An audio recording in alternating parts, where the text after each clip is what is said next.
Situational irony is an event that happens in a story that directly contradicts the expectations of the audience, aka plot twist. The story The Interlopers is about two men who are the head of two feuding families who get stuck under a tree and then get eaten by wolves.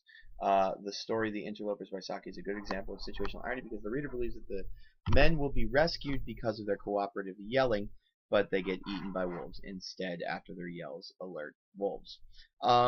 Yeah, pretty solid intro paragraph here, Toby.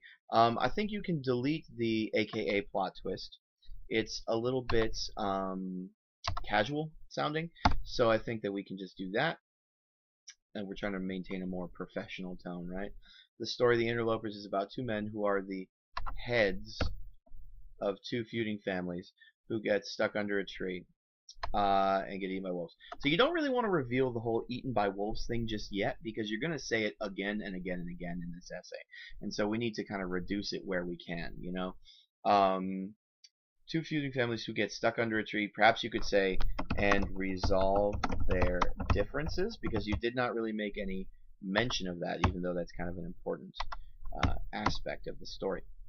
The story The Interlopers is a good example of situational irony because the reader believes that the men will be rescued because of their cooperative yelling, but they get eaten by wolves instead after their yells alert wolves.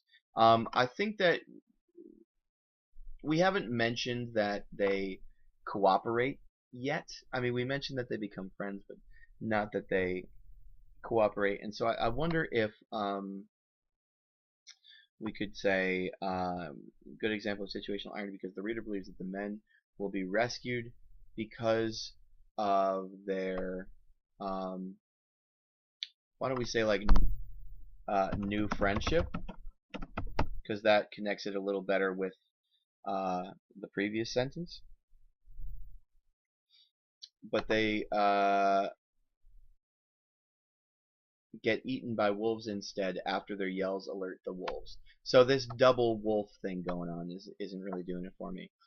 See if you can't rephrase that to be a little bit less repetitious. The Interlopers by Saki is an example of situational irony. Right, you said that. That's sort of in the previous, that's in the thesis statement. So one thing that you can do to differentiate this sentence from your thesis statement a little bit is to say roughly where it takes place. Where is that irony? If you look at my sample 3-paragraph essay about who's there, mine says, you know, the irony in who's there occurs at the end of the story. Right? So that's one thing you could kind of say about this story as well. That would help differentiate it from the thesis. Situational irony is present in the story when George and Ulrich call for help. Then the text says, "Who are they?" according to, or asked George quickly, straining to see what the other would gladly not have seen: wolves. This quote illustrates situational irony because the men's cooperation attracts a group of wolves instead of one or both of the men's backup teams. Right. So when we have something belonging to men, we need apostrophes, right? Cooperation is cooperation is a one-word thing. Because the men's cooperation attracts a group of wolves instead of one or both of the men's backup teams. You know, thus ensuring what's going to happen. You know, maybe you could go on to elaborate that. The Interlopers by Saki has situational irony in it.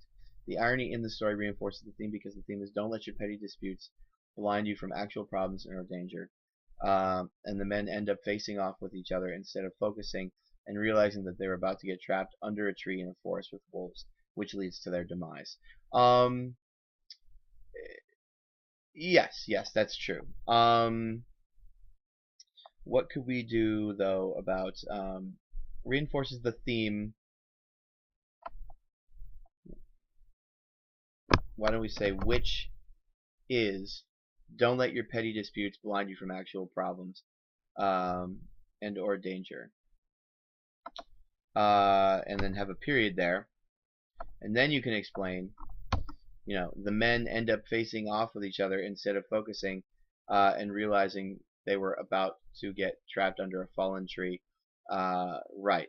You could then say the men end up facing off with each other instead of paying attention to their surroundings, maybe you could say, instead of that, just because this is a little, the phrasing is just ever so slightly awkward. So maybe you could kind of say paying attention to their surroundings, which leads to their death.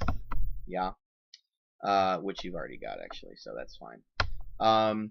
Give me one last sentence, man. What could people learn by paying attention to this tragedy of Ulrich and George? Once you've got that, please correct all the other comments that I have. Please note that not every comment I gave you is written down. There are many things that I merely said in this video, but nevertheless you're expected to fix those as well. So you may need to rewatch this video once or twice just to make sure that you have everything. And of course, if you have questions about anything specifically, if you need me to clarify, please let me know. I'd be happy to do so. Other than that, this looks pretty good, Toby. I look forward to reading your final draft. Thanks, man.